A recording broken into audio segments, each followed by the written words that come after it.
Good morning, everyone. How's everyone doing today? Other than it being extremely cold outside, right? We're all doing pretty good.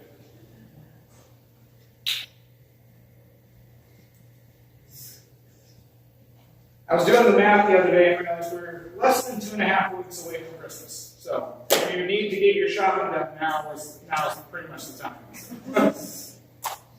Now, growing up, I'm sure many of you grew up learning about Santa Claus and everything that went along with that, right? For me, the last 2 weeks were crunch time, right? Crunch time to finally get on Santa's naughty or nice list, right? Okay, got to do everything I can to get on that list because we know the past few months haven't been that great. So that was crunch time. Got to make up for all that in the last 2 weeks, right? How many of you were like that as a kid? Right? Let's be honest, right? We always try to find a way to get on that list, right? So we do gifts so we don't get cold. You know, I never got cold in my stocking. I guess I was just like a kid, right? No. But that's the kind of thing that goes on during the season. Kids look forward to getting on to Santa's list, right? But I want to tell you today that God also has a list. God also has, we could call it a naughty or nice list, but it's really a wicked or a righteous list. And that's found in Revelation chapter 20. So if you want to open there this morning, I'll pray for you as we're opening to this passage. Revelation chapter 20. So let's pray. Father, we thank you so much for today. We praise you and thank you for being the true God of the universe, the creator of all mankind, and creator of everything that we see. Father, we praise you and thank you for the sacrifice your Son made for us, that we can be here together, worshiping you in newness of life and with your Holy Spirit in us. Father, I pray that Spirit fills this room to open our hearts and open our minds to what you'll say to us today, and that you'll speak through me, that it may be you speaking, not myself. Father, we praise you and thank you so much for the wonderful gift of your Son and the wonderful gift of eternal life to look forward to. Father, thank you so much. It's in your Son's name we pray. Amen. So once again, we all grew up with this thought. We got to get on the list, right? We always got to get on the nice side of the list. Now, just for information for you, the story of Santa does have some Christian origins. Okay, it's a little different today than it originally started, but it does have some Christian origins. It's based on a Christian monk from the 3rd century. His name was Saint Nicholas of Myra, and he grew up in modern-day Turkey over there in what was Syria at the time.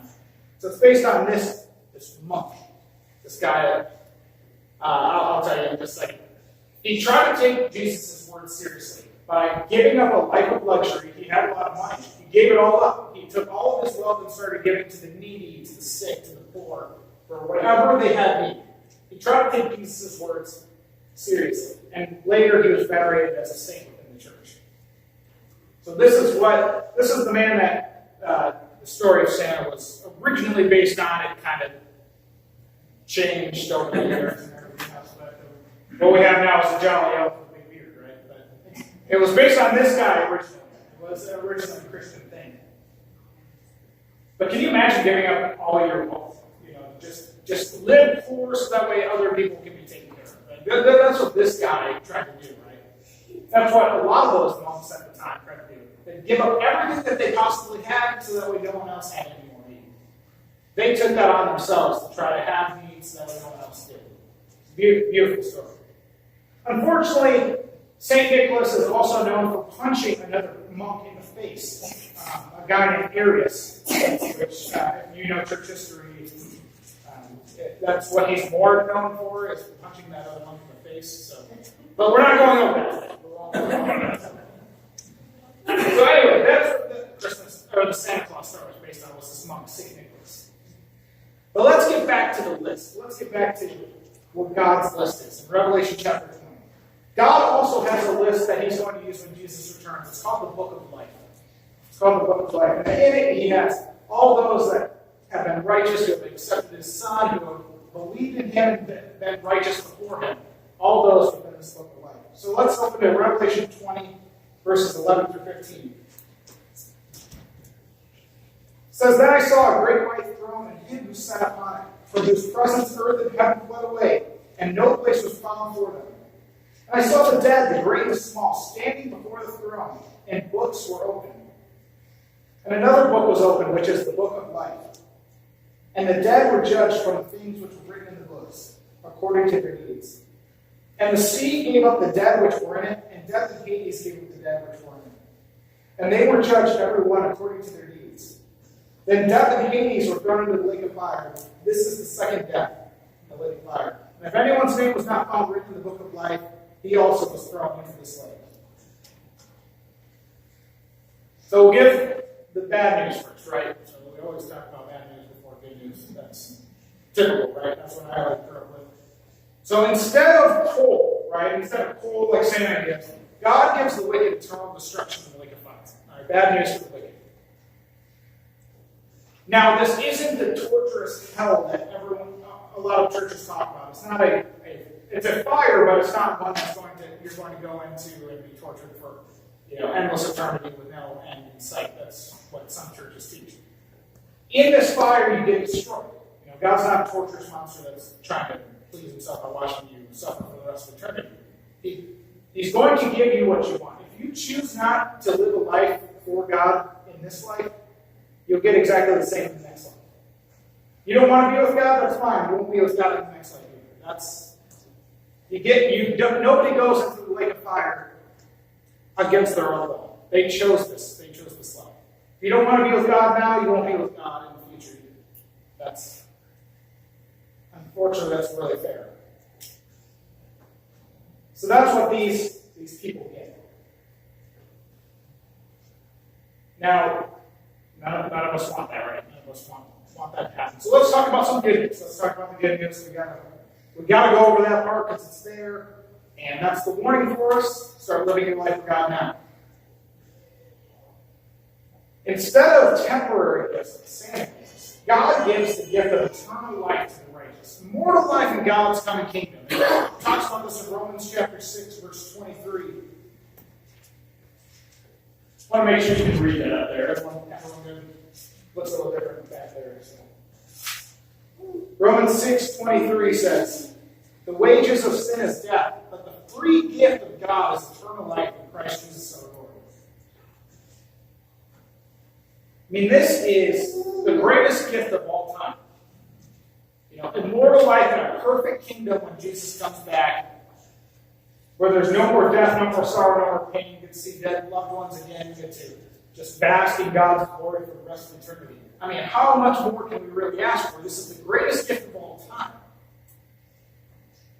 I'm sure we all want a part of that, right? All of us here. That's why we're all here, right? That's why we all come here to worship God, is because we want this free gift. We want this gift of eternal life that God's offered to us through Jesus. There's nothing greater. He can't give us any more than this. This is it. Eternal life in God's kingdom. And you shouldn't even lie anymore, because this is just amazing. So this is what God gives for those that are in the book of life. For those that are in the book of life. Now today, let's be honest, the story of Santa Claus is used by parents in order to promote good behavior in their children. Right? I mean, I did everything that I was supposed to those last 2 weeks, right? The dishes didn't beat up my brother, didn't do this, didn't do that, right? I'm just trying to be the perfect child for those last 2 weeks before Christmas came around. And then, this is what we use for today, is to promote good behavior, right? God's list is the same. God wants us to act appropriately so that we get the gift. That's what his list is used for, too, to promote good behavior in us. Children will do anything to get on Santa's list, right? What was the wildest thing that you could have done in order to try to get on this nice list? What was the best thing that you tried to do? Think about that.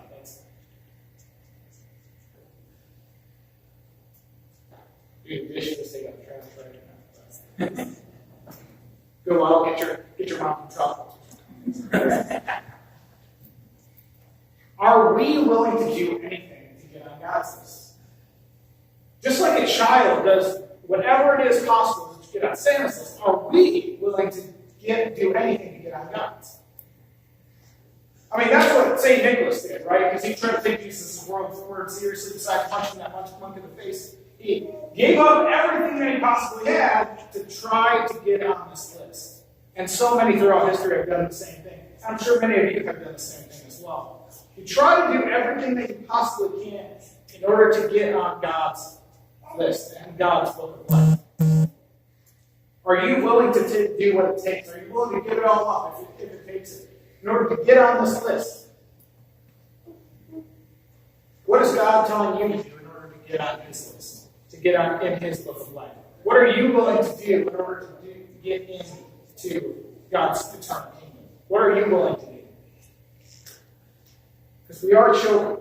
We are children of our Father. He's offered us an amazing gift. What are we willing to do to get it?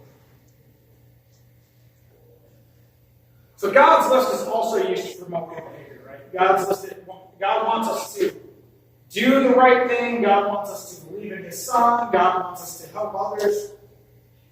It's to promote desired behavior in people, because people are bad. Right? People are just bad most of the time, right? If it wasn't for God intervening in the world, who knows what happened, right?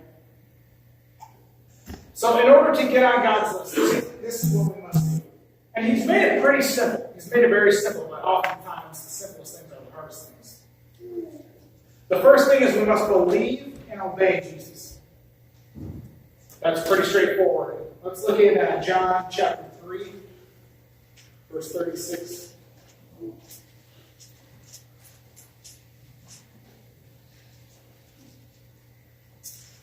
John 3:36 says, "He who believes in the Son has eternal life. But he who does not obey the Son will not see life, but the wrath of God abides in him." So we must believe and obey and listen to the words of Jesus and then go do those things. Right? Pretty simple, but oftentimes very hard. Because sometimes Jesus says things that are very, very difficult for us. Right? If you read Matthew 5-7, the Sermon on the Mount, which will be probably our next sermon series, he's very difficult to follow. Some of the things he says are very radical, and some of the things are very tough for people to accept. One rich ruler, he tells us to give up everything he has and go to the poor and then follow him. And he says, I can't do it. Right? I have too much. I can't give it all up in order to follow you. Sometimes the hardest thing we can do is follow Jesus. If you're not sure what Jesus says, how can you fix that? How can you find out what Jesus said? Go back and read. It's pretty simple. 4 books, Matthew, Mark, Luke, and John, have all the teachings that Jesus had. Go back through and read them. It'll say something to you. It always does. Because Jesus is talking to everybody throughout all time. Go back and read and see what he's saying to you. We need to believe and obey Jesus. This is one of the ways that we can get on God's list of eternal life. And the second thing, which ties in with obeying Jesus, because Jesus taught this, so believing and obeying Jesus are the top 2. This is part of one of Jesus' teachings in Matthew 25. We need to show love by caring for people. Matthew 25, verses 31 to 40. Matthew 25, verses 31 to 40. He says, "But when the Son of Man comes in his glory and all the angels with him, then he will sit on his glorious throne, and all the nations will be gathered before him. And he will separate them one from another, as the shepherd separates the sheep from the goats. And he will put the sheep on his right and the goats on his left. Then the king will say to those on his right, 'Come, you who are blessed of my Father, inherit the kingdom prepared for you from the foundation of the world. For I was hungry, and he gave me something to eat. I was thirsty, and he gave me something to drink. I was a stranger, and you invited me in. Naked, and you clothed me. I was sick, and you visited me. I was in prison, and you came to me.' Then the righteous will answer him, Lord, when did we see you hungry and feed you, or thirsty and give you something to drink? When did we see you a stranger and invite you in, or naked and clothe you? When did we see you sick or in prison and come to you? The king will answer and say to them, Truly I say to you, to the extent that you did it for one of these brothers of mine, even the least of them, you did it to me. We need to show love by caring for people. By caring for people, you're taking care of Jesus as well. That's what he says here. When you take care of somebody, it's as if you're taking care of Jesus himself. And he's going to tell us that when he comes back. So we need to believe and obey Jesus, and part of obeying Jesus is taking care of people. This passage talks specifically about our Christian brothers at the very end, but we need to take care of everybody we come across. Everyone is our neighbor. We should love our neighbor as ourselves, and everybody is our neighbor. Anyone that's in need, we should take care of everyone that's in across. So what can you do for somebody around you? Who's in your life that you need to go see? Who's in your life that you need to go feed or give them something to drink? Who do you need to give clothing to? Who do you need to invite in? Who's in your life that you can minister to? Jesus will reward us at the end for our work. We just need to do the work now.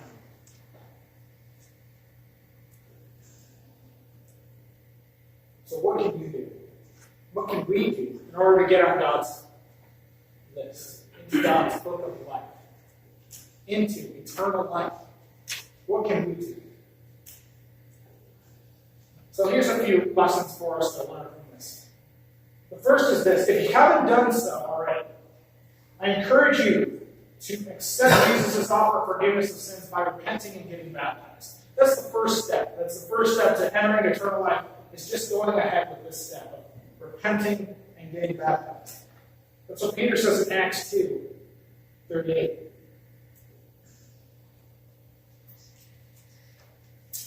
Acts 2:38 says, Peter said then, Repent and each of you be baptized in the name of Jesus Christ for the forgiveness of your sins, and you will receive the gift of the Holy Spirit. If you haven't done so, I encourage you to just take that step. Take that step today if you feel led to. But don't miss out on what God's offering, because you didn't have time. Or you didn't feel led to. Just take that step. It's only the first step, and you will start a brand new life. A life you never even dreamed of. A life that you won't even recognize anymore. You'll be changed into a completely new person when you take this step. So I encourage you to do that and accept Jesus' offer of forgiveness so that you can enter God's kingdom as well. So if that's you today, I encourage you to take that step as soon as possible. We don't know when Jesus is coming back. He could come back today and it might be too late. So take that step as soon as you can. Second thing is we need to trust that God will reward us for seeking Him. Just like a child believes Santa will reward them. That's what Hebrews chapter 11 talks about in verse 6. It says, Without faith it is impossible to please God. For he who comes to God must believe that He is, and that He is a rewarder of those who seek Him. God's promised us a great gift. We have to believe that that gift is true. We have to believe that He is going to give us that if we start working for Him and seeking Him.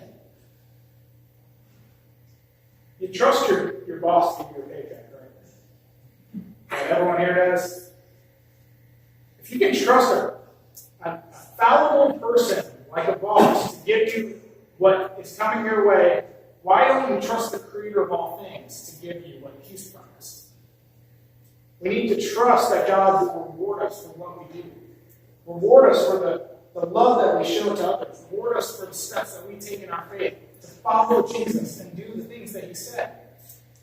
So we need to trust God that His word is true. God's gift is greater than anything in this life. And His promises have stood the test of time. So trust Him. He's going to reward you. Just believe, just trust Him. And just listen to what He has to say. And then finally, we need to do whatever it takes to get our name in the book of life. There's nothing more important than getting your name in there. Do whatever it takes. Once again, I'm going to go back to St. Nicholas. Give him everything so that way he can give the rest away, so that he can have his name written in the book of life. What are you willing to do in order to get your name in there? What is God calling you to? How radical does your faith have to be in order to get your name in the book of life? What do you need to do? What are you willing to give up? I want you to sit and ask yourself, what is God telling me to do right now? What's my next step of faith? What do I need to do in order to get into God's book of life? Is he telling you to get baptized? Is he telling you to reach out to a friend or a family member? Is he telling you to forgive somebody in your life? Is he telling you to leave everything and go on a mission? Is he telling you to change your career? Is he telling you, what is he telling you? There's nothing in this life that's more important than eternal life in God's kingdom. So what is it to you that God is calling you to? What is God calling you to do today? I encourage you to not hesitate and just do it, right? Nike, just do it. Just go for it. God's taking care of you this far, right? Do you think he's going to let you down next time? Do whatever it takes. Do whatever it takes in order to get into God's book of life. Because there's nothing in this life that's more important. So what is it for you today? What is it that you need to do? What is it that God is calling you to in order to take your next step of faith? In order to enter God's book of life, in order to enter his eternal kingdom, what is he telling you this morning? I want you to think about that as we have one more song. As we have one more song, I want you to think about what is it that God is telling me today to do? And then just go ahead and do it.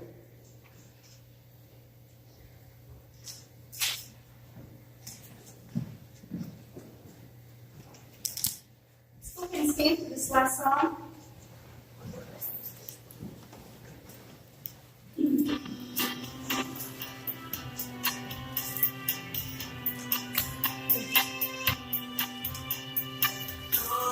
Tell it on the mountain, over the hills and everywhere. Go tell it on the mountain that Jesus Christ is born.